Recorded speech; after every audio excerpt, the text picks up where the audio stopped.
When we talk about Black incarceration in Wisconsin, we typically talk about issues that Black men face, which is an important topic. Wisconsin is one of the highest incarceration rates for Black men in the entire country. But what about Black women who are incarcerated? What are the issues that they face? On this episode of Why Race Matters, we'll talk with one woman who is working to remove employment barriers for people who are formerly incarcerated and who are returning back to their communities. She'll also share about her experiences in the criminal justice system. But first, let's discuss why race matters when it comes to incarceration.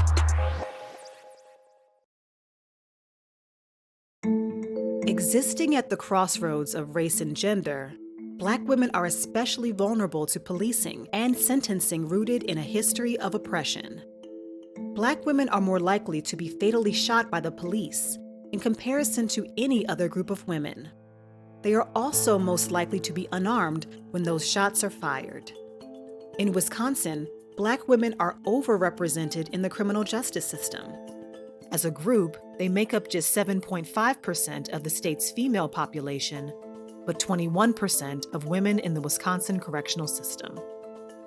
Women who survive criminal justice often find reentry to be an uphill battle.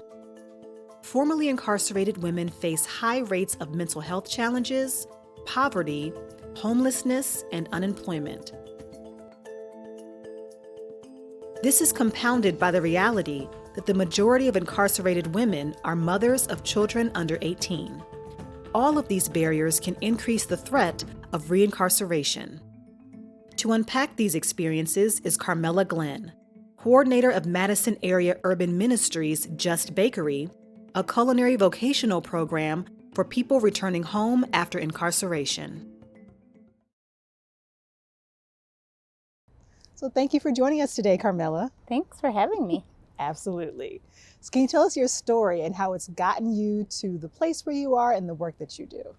So my story starts with me trying to find my way of who I was. When I was about 21, my mom was sentenced to 20 years in prison. Oh, wow. And my father was sentenced to 5 years in federal prison. My mom was state. My husband's been incarcerated. A lot of my family and friends, I was incarcerated for in Dane County Jail, not in the correctional system. And the reason was once my mother went to prison, I was this provider of all my younger brothers. I'm the oldest of 4. And I just fell into substance use myself around alcoholism, numbing. I had a lot of traumatic events happen in my childhood. When my mom came home from prison, so here's where my journey begins around criminal justice. When my mom came home from prison, she decided that she needed to go back in and work inside of the prison system. And so she started working for Asha Family Services. They're out of Milwaukee, around domestic violence. And so I started doing that work, going into the women's prisons, and I fell in love with the work inside. However, I felt like I didn't have all the pieces. And so I started looking around for more employment and ended up working for now Just Dane, then Madison Area Urban Ministry. We changed our name in June. When you mentioned like your experience within the criminal justice system and then family members' experiences, I guess I wanted to know if you could uplift things that people may not know about like what it's like, because you even distinguish like federal versus state versus jail, right? So, and for a lot of us, people may watch Law and Order or what's the show Orange is the New Black. So like there's an idea of what it is, but what is it actually from your experience and those of your family members? It is a system that is used to house people rather than help people. It is a system that is putting bodies behind bars and doing nothing for them while they're in there. Okay, so this idea that you're going in to come out a new person that can positively contribute to society, you're like, absolutely not. Absolutely not. Most of the people that go to prison go in there for nonviolent offenses and are coming back, and there isn't treatment inside of there at the levels. It's used for housing because we don't have enough mental health providers in the community, so they house people. There's not enough around addiction and substance use disorder, period, inside of there. And if they do get it, and if you are one of the lucky that do get to get in that, let's say you get a 10-year sentence. You sit 9.5 years. In your last 6 months, let's shove a whole bunch of programming in you and then go, say, play nice outside. And once you walk out of the gates, the supports end. Wow. And that explains probably why the recidivism rate is what it is, because I'm going in, I'm not getting help, not getting services, or maybe a little something. And then I'm being sent back out with now this label attached to me. And more trauma being inside of a cell around people who aren't getting any help themselves. So we're creating little pockets of trauma and then saying, I consider you rehabilitated. And they like to use that. But what about those that haven't been rehabilitated in the first place, have significant trauma and go inside of this trauma box and then come out? And for women, you are addressing, most women that go in are for nonviolent offenses, but have suffered at a 2 to 3 times higher rate than their counterparts, significant trauma, and go inside of the box, and then children and all of that. Wow. Yes, you mentioned your work with domestic violence. And so understandably, there's a correlation, right, between women who have experienced domestic violence and those who are incarcerated. Would you say that's higher than the general population? Yes. My final paper I did for criminal justice was on women in incarceration, about 70% of women that are in there have suffered from domestic violence. What do you think can be done to change that, or even things you've seen that are moving the needle in elevating women's issues in the same way as men's?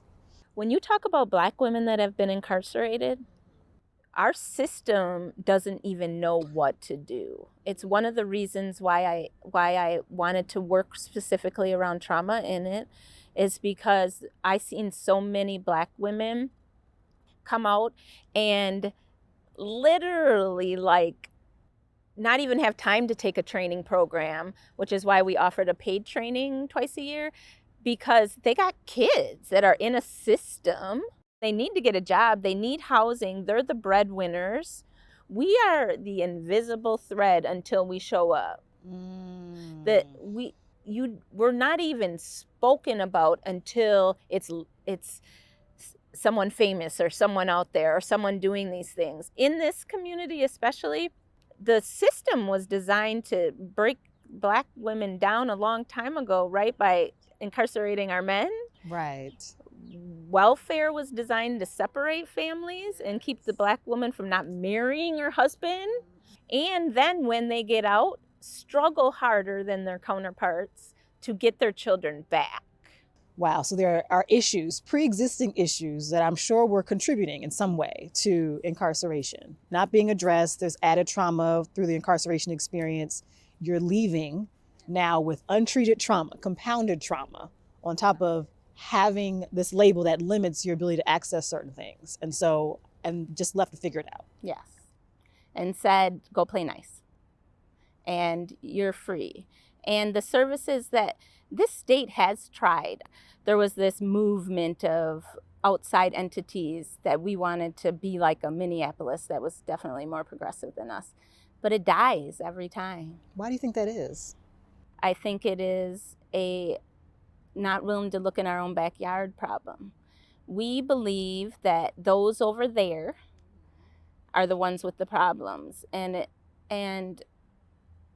until it directly affects us, they're willing to just look the other way. And we live in a place that considers itself progressive. And I don't know, that's not my experience as a person of color. And to live in that and have someone tell me I'm crazy, because my experience is so different than yours, makes you feel a little, prickly sometimes. And so I'm thinking then about the connection to your work with Just Bakery in the reentry world. Tell us about the significance then of programs like that, given this huge issue that doesn't seem to have any easy resolve. Yes.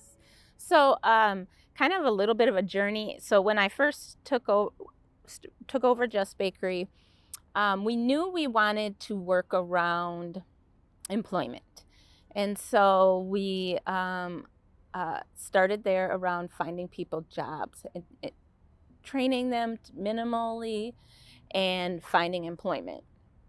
But I quickly, as someone who has suffered significant trauma, realized that there's more to the picture, right? There's more to than finding a job for someone.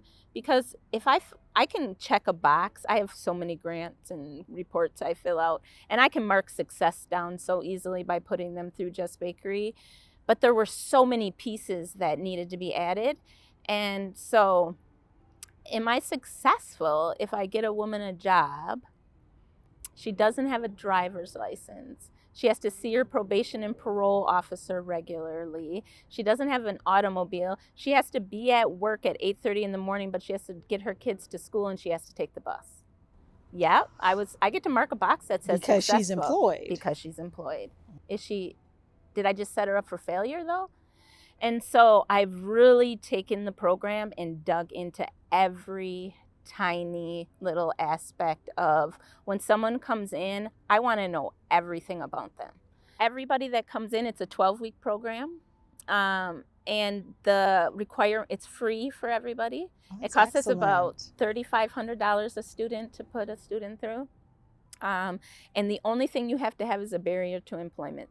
That can be formerly incarcerated, that can be mental health disorders, substance use disorder, lack of education, and I call it a 90-day interruption of your life. Everything you thought about yourself or what the world told you, just give us 90 days to show you that who you are and where you can go. So what is that like for the women that you're having this initial conversation with? Emotional. I can imagine. It is emotional, lots of tears. I love doing the initial interviews with all of them. My favorite question is when I first start sitting down with them and I say, could you close your eyes for me? And then tell me, who do you want to be when you grow up? And I've had people tell me I really wanted to be an astronaut, but I can't because of not what I've done. And I'm like, who says you can't? And I have shown people how you back that up. So Just Bakery, when you graduate, you can graduate with up to 12 college credits. It was my biggest feat that I had to do. That is excellent. Yes. I love that. I graduated from Madison College Culinary School, and my chef and I worked for 2 years to find curriculum that could be accredited that would have transfer credits.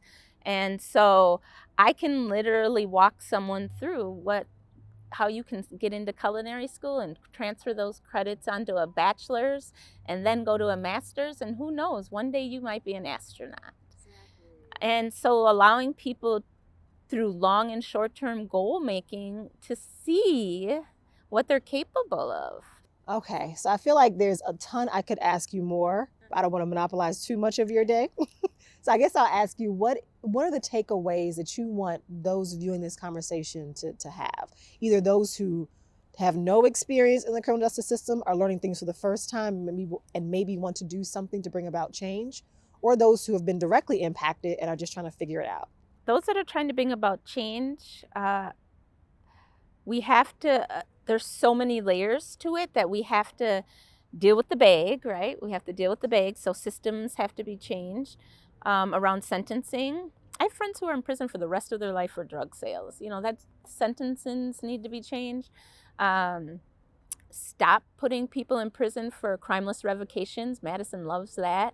No new crime. Someone called and made a false accusation and they just lock you up.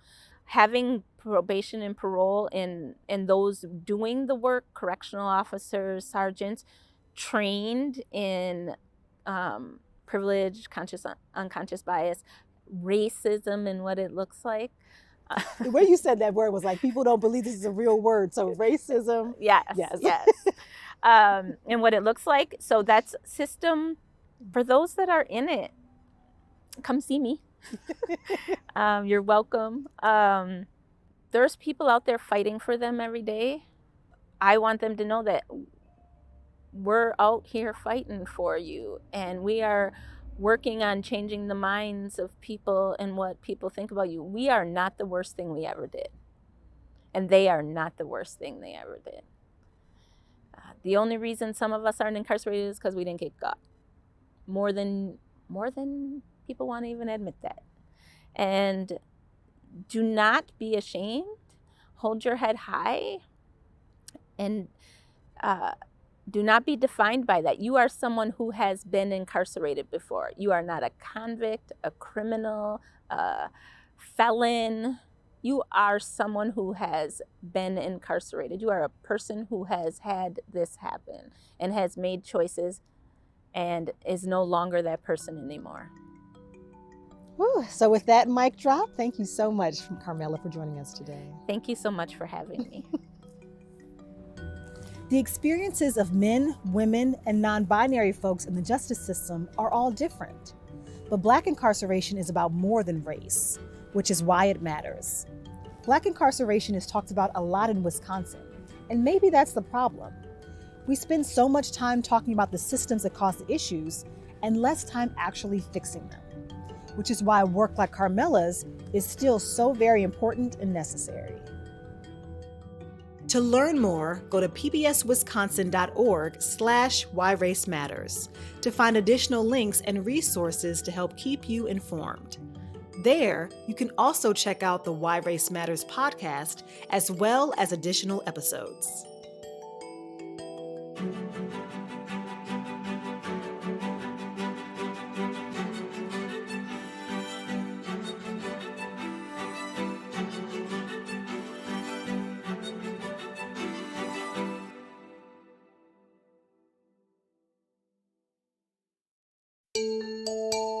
Funding for Why Race Matters is provided by CUNA Mutual Group, Park Bank, Alliant Energy, Madison Museum of Contemporary Art, Focus Fund for Wisconsin Programming, and Friends of PBS Wisconsin.